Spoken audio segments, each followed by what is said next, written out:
Today, we explore a question that has shaken Ottawa, puzzled diplomats, and sent shockwaves through Canada's political world. Why is Mark Carney suddenly rushing to the UAE?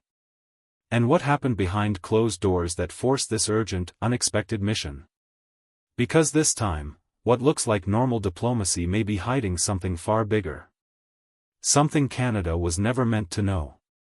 Let's begin. For days, political insiders whispered that something strange was happening around the Prime Minister's office. Late-night meetings. Phone calls from unlisted numbers. Staffers moving with tense faces and rushed steps. Even Carney's closest advisors avoided eye contact with reporters. And then, without warning, the announcement came. Prime Minister Mark Carney will travel to the United Arab Emirates next week. No explanation. No details.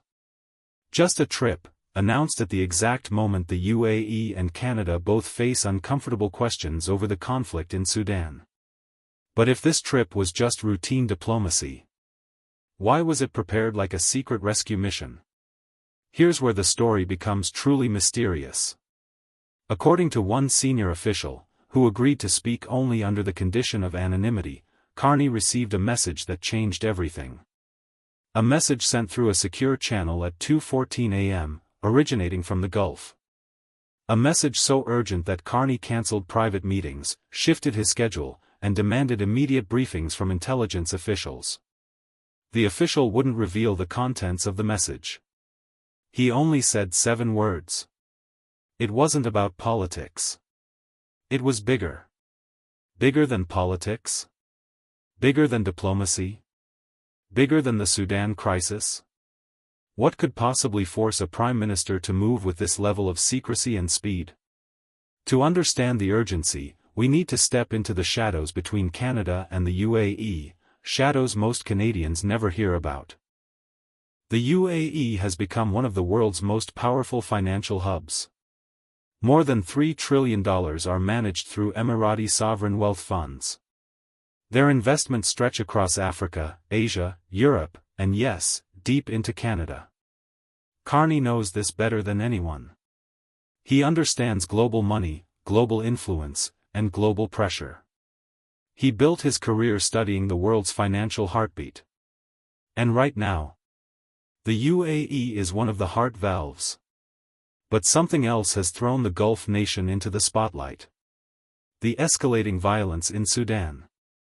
Reports say the Rapid Support Force, a brutal paramilitary group, has carried out horrifying atrocities, massacres, mass rapes, targeted killings.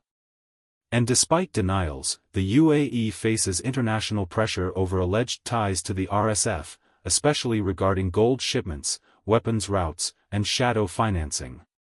Canada, meanwhile, faces its own embarrassment, photographs of Canadian-made armored vehicles appearing on Sudanese front lines. Too many questions. Too many moving parts. Too much heat. And in the middle of this firestorm, Carney receives an urgent message. It cannot be a coincidence. Here's what insiders believe triggered the midnight alert. According to someone familiar with international intelligence briefings, a shipment moving between East Africa and the Gulf raised alarms. Not because of what was inside, but because of who was connected to it. This connection, they say, could link elements of the Sudan conflict to powerful interests in the Gulf, interests with enough influence to destabilize diplomatic relations if exposed. The source said. Carney had to move before the story exploded globally. Timing was everything. But here's the detail most Canadians haven't heard: the alert didn't just mention a suspicious shipment. It reportedly referenced communications intercepted between 2 high-ranking businessmen with ties to both the UAE and East Africa. What they discussed wasn't revealed, but the tone, according to analysts, was urgent, worried, and unusually direct. One intelligence interpreter said the conversation suggested that a major revelation was hours away from leaking. If true, this would explain why the message sent to Carney felt less like a briefing, and more like a warning. Was the shipment connected to the RSF? Was it tied to gold smuggling? Weapons transfers? Political funding? Or something entirely different? No one will confirm. But the urgency speaks for itself. Here's another twist, one that adds even more weight to the mystery. Carney is not going alone. National Revenue Minister François-Philippe Champagne will join him. Champagne, a man known for navigating high-risk global business environments. A man who understands how nations move money quietly. So why bring him? Was this a cleanup mission? A negotiation? A containment strategy? Or is Carney trying to protect Canada's financial ties before a major geopolitical storm hits? Whatever the truth is, it was concerning enough that Carney moved without hesitation. But there's a different theory circulating among elite diplomats, one even more dramatic. Some believe Carney isn't just responding to a crisis.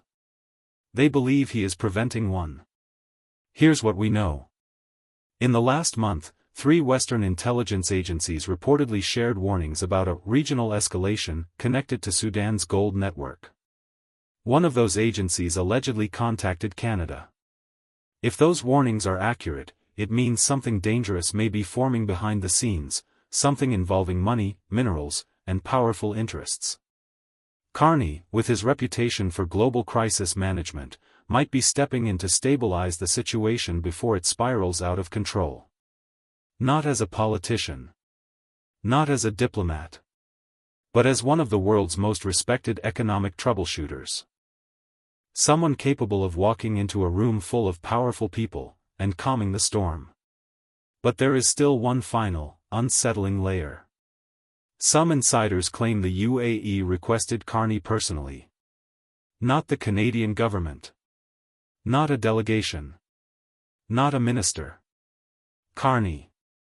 As if someone in the Gulf believes he is the only leader they can negotiate with honestly. As if they trust him more than any other Western figure. As if they needed someone who understands both money and morality. And now, another rumor has surfaced, that a draft report prepared by a European monitoring group allegedly mentions a Canadian link connected to Sudan's shadow economy. The report hasn't been released, but its existence alone could explain why Carney must act fast, before it lands in the hands of international media.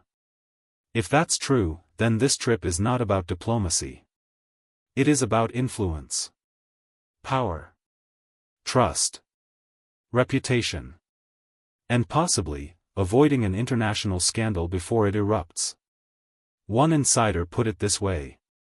If Carney didn't go now, something big was going to blow open. He's trying to defuse a bomb we can't see yet. So why is Carney rushing to the UAE? Because something urgent is unfolding behind the scenes. Something that touches Sudan, Canadian weapons, UAE investments, and global geopolitics.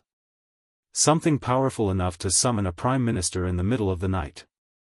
Carney isn't running from a crisis. He's heading straight toward it, because he knows the stakes are too high, and the consequences too dangerous, to ignore. He isn't going because he wants to. He's going because he has to. And whatever answers he brings back, Canada may not be ready for them. Stay tuned.